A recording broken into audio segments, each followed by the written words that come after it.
Major funding for these broadcasts is made possible by grants from Capital One Bank, New York Community Bank, Eastern Consolidated, M&T Bank, Sterling National Bank, Meridian Capital Group, Customers Bank, Ariel Property Advisors, Dime Community Bank. Additional funding is made possible by grants from AM Trust Title, AVR Realty Company, Avison Young, Bank of America Merrill Lynch, Bank Leumi USA, Briarwood Organization, CBRE, Chase Commercial Term Lending, Chase Commercial Mortgage, Citizens Bank, CPEX Real Estate Services, Colliers International, NYC, Cohen Equities, Collins Building Services, Douglaston Development, Levine Builders, Flushing Bank, Friedman LLP, Handler Real Estate Organization, Handro Properties, Hodges Ward Elliott, Inc., Investors Bank, James D. Kuhn Real Estate Institute at Syracuse University, Kilroy Architectural Windows, Madison Realty Capital, Matone Group, Mercantile Bank, New Banks, Newmark Knight Frank, Optimum Window Manufacturing Corp., People's United Bank, Rockefeller Group, Rosewood Realty Group, SJP Properties, Stonehenge Partners, TD Bank, Terra CRG, the Meringoff Family Foundation, the Moynihan Organization, Moynihan Capital Partners, and these friends.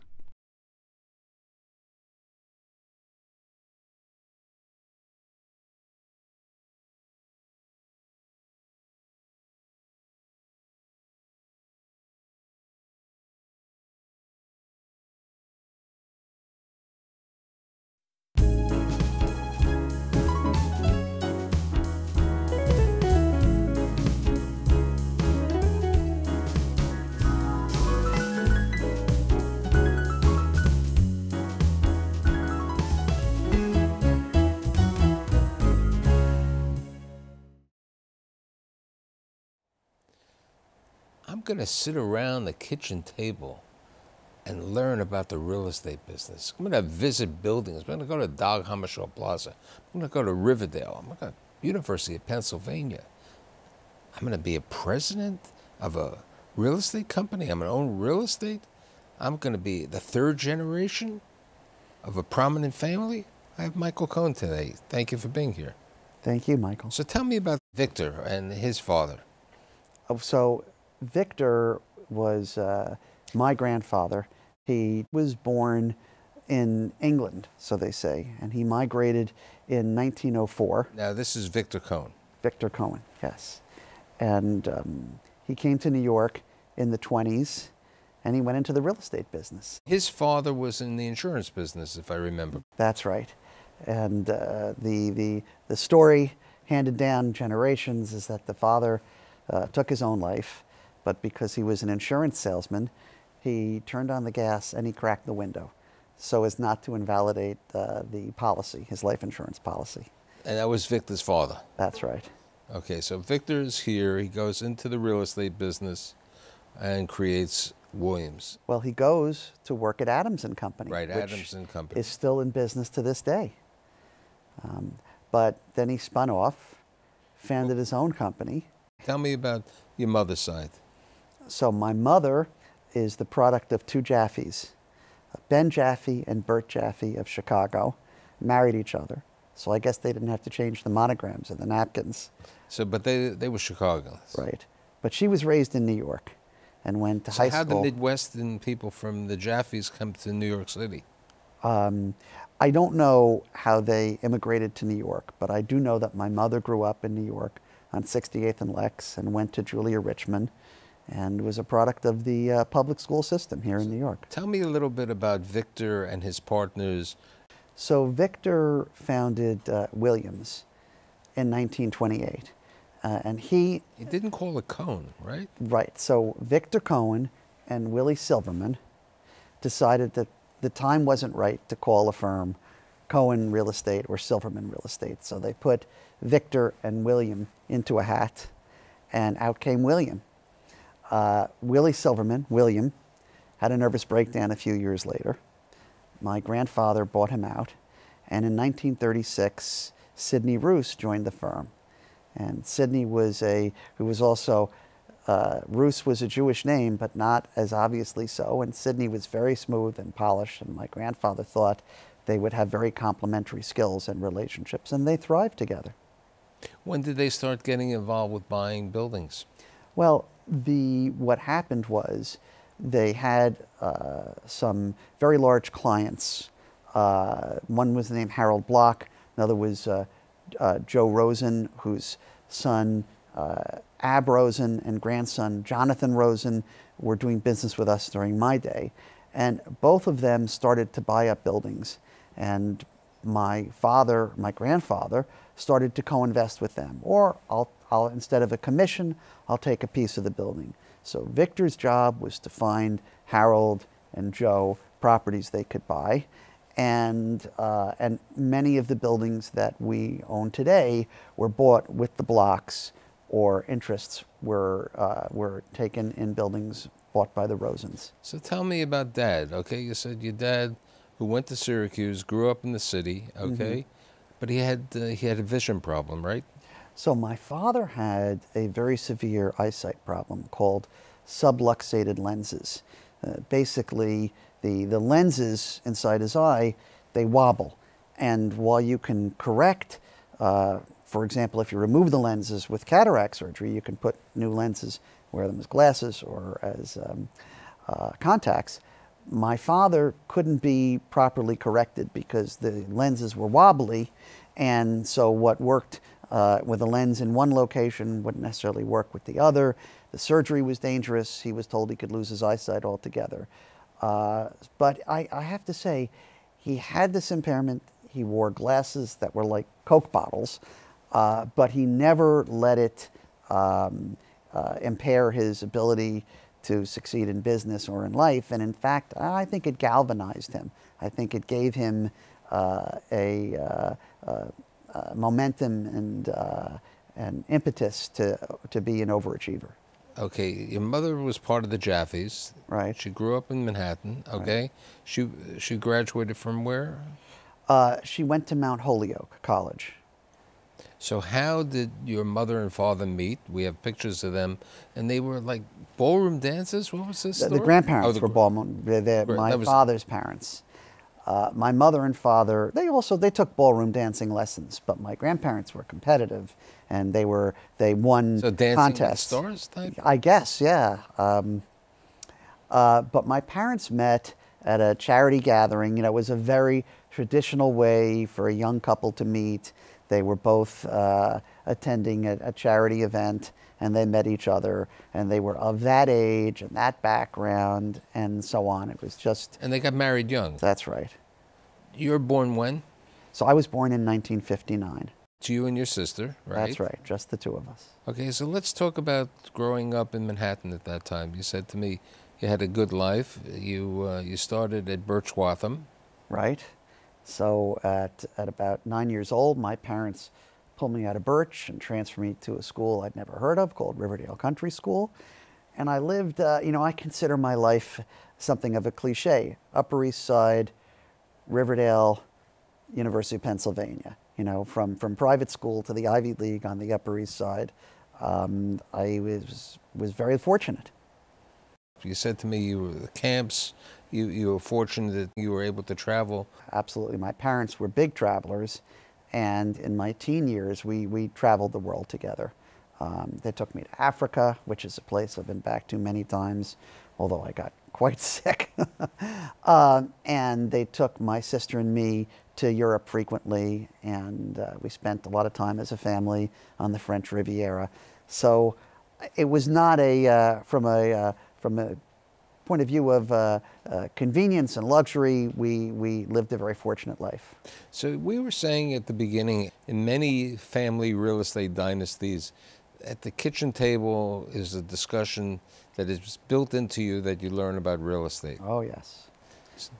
So my father was a great raconteur, and he was plowing me, really, I use the word brainwash. I think he brainwashed me from as early as he could to believe that my destiny was real estate, and that I would love it. And he was right, of course. And I remember one incident. He was an investor in a building at Dag Hammarskjöld Plaza, and he wanted to take photographs while the building was under construction.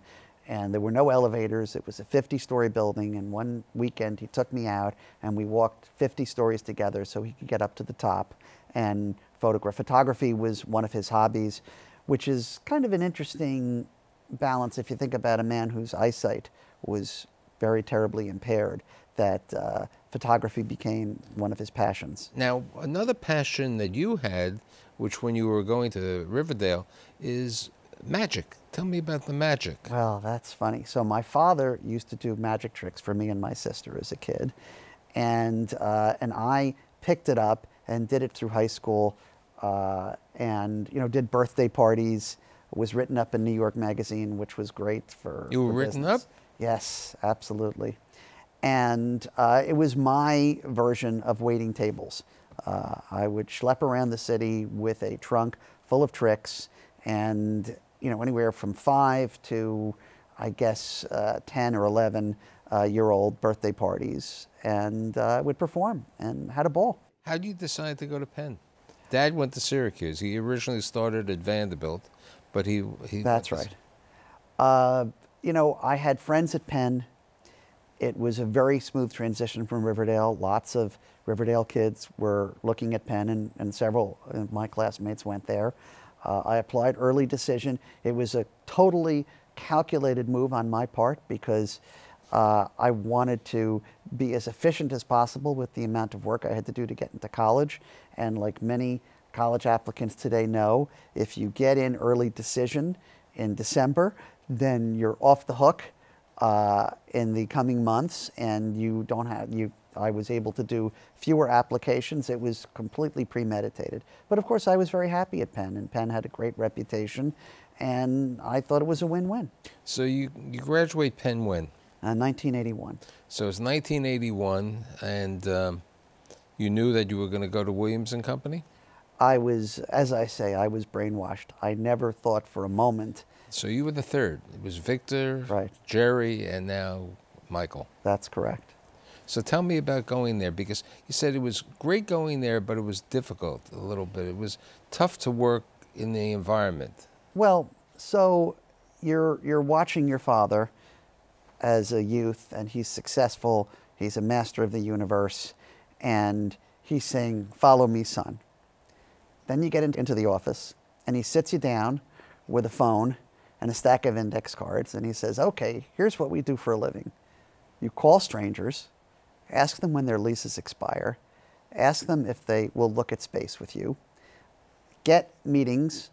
And I had never in my life been confronted with such a task. I was spoiled. I grew up on the Upper East Side. I went to the Ivy League. I took to it very well, but it was a surprise to me because my father had a big practice and he was an investor in real estate, and the world was beating a pathway to his door. Me, I had to make my own path. But your father had two partners also. That's correct. He had Ed Roos, whose son Andy is my partner and was at the firm when I joined, and he had Bob Carmel, who was one of the most successful brokers in New York City, and he was made a partner in the firm prior to my arrival. And Bob and my father and Ed were the three musketeers over at Williams.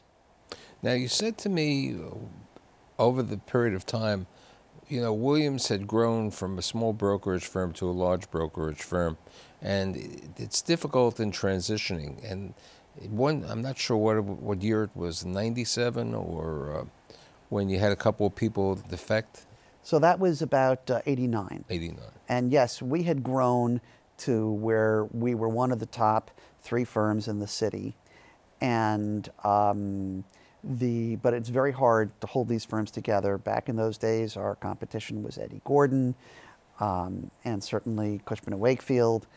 And we were managing a large portfolio of property. We had some of that, a fraction of that were buildings that we had invested in and owned for our own account, We were doing some of the largest deals in town. But it's the nature of the beast that the practitioners are ambitious people. Several decided they wanted to go into business on their own, broke off, formed their own firm, took some of the buildings. The free agency of real estate brokers was just emerging, and a couple of our brokers got lured away for very big paydays by going to another firm. It's commonplace today. It wasn't so common back in 1989.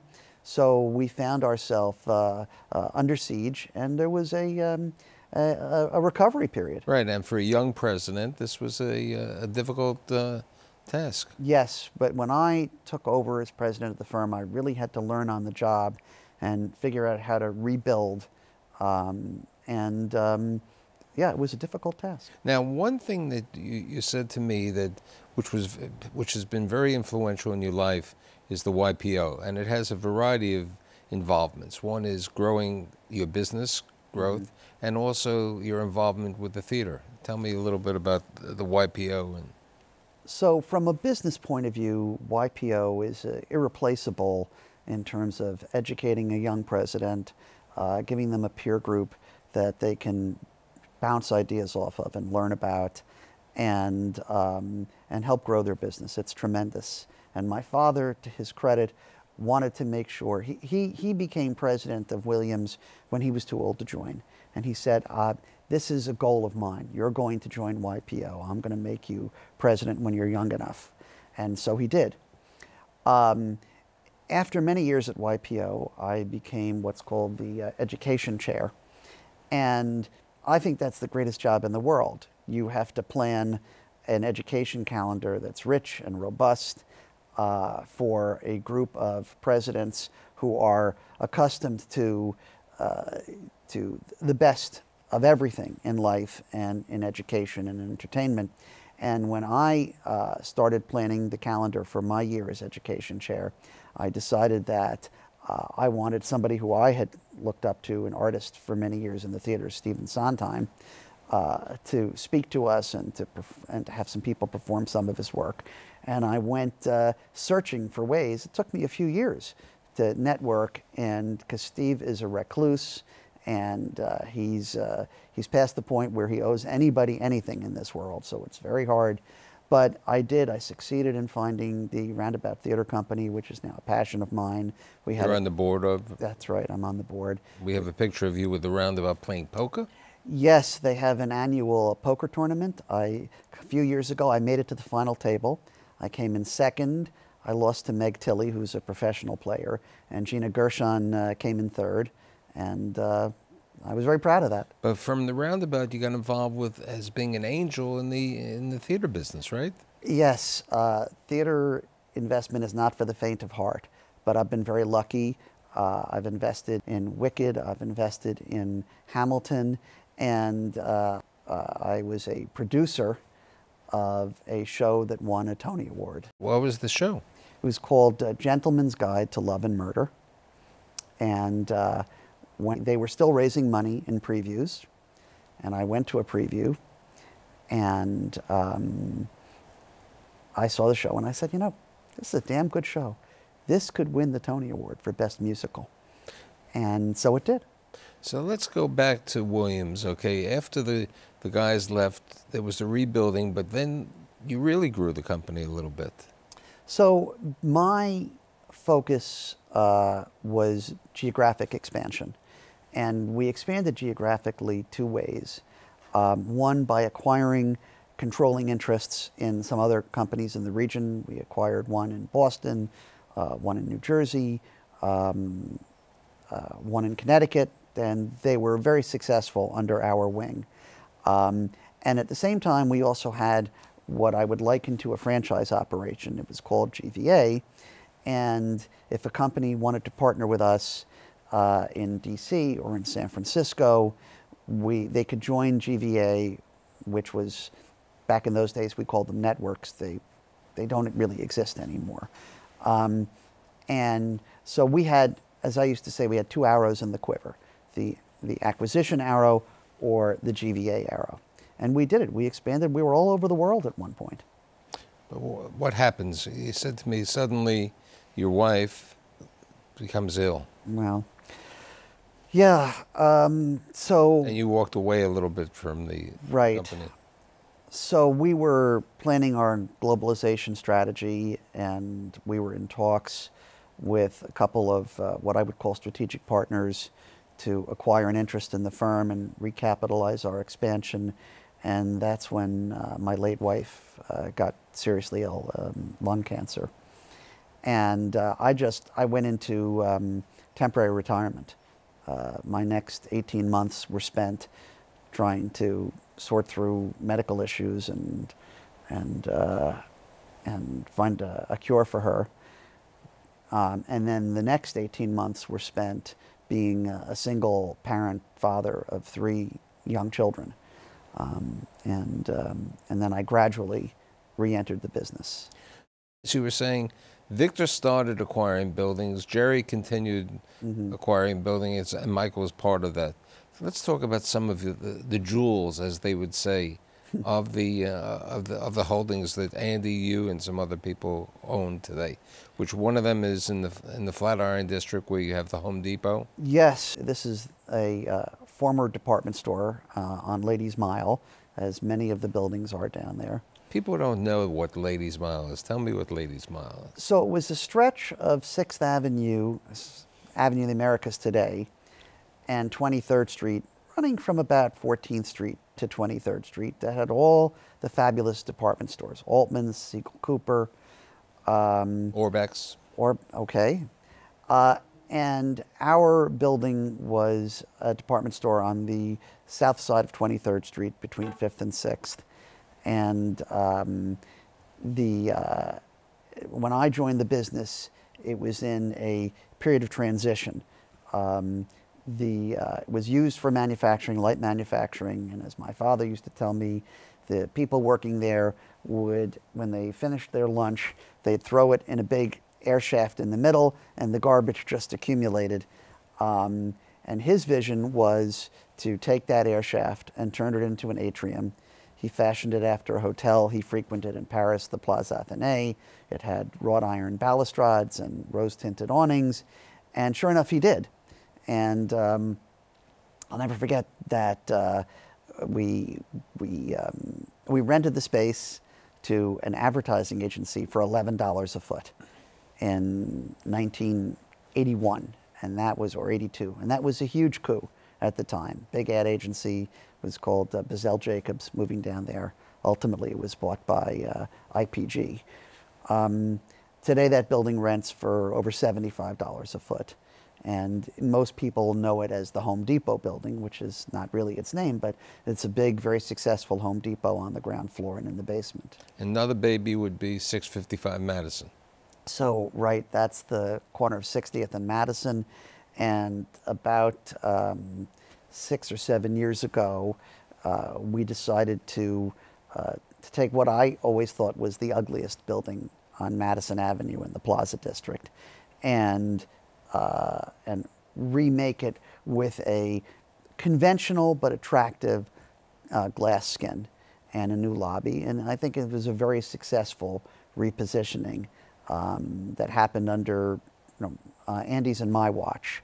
I think that the history of the portfolio is that each generation puts its own stamp on it and expands it. We're very cautious these days in terms of our own acquisition strategy.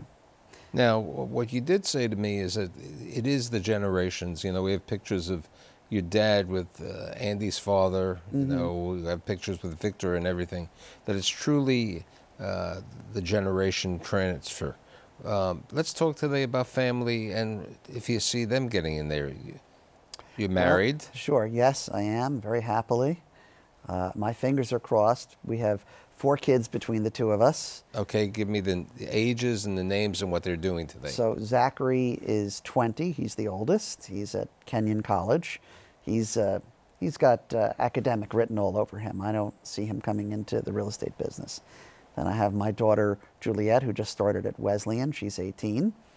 I don't think she's figured out what she what she wants to be, but she'd certainly be welcome in the business. I think she'd have a knack for it.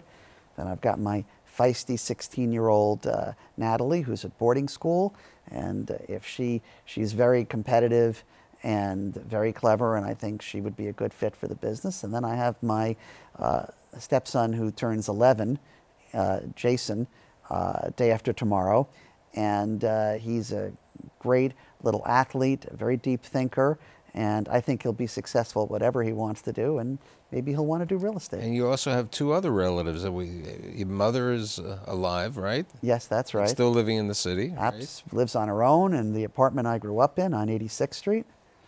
Right, and my then sister. you have your sister, and tell me a little bit about your sister. So Robin never had any interest in real estate, and she is one of my best friends, and she lives over in Central Park West, and she's a writer and a publisher and an editor, and she raised her own daughter, and she's having a great life. For the kid who, knew it was in his blood, that came, from Victor to Jerry to you, the generations are there, and I'd like to say it's been an interesting life, and I'll only continue in the best of luck in the future. And thanks for being here. Thank you, Michael.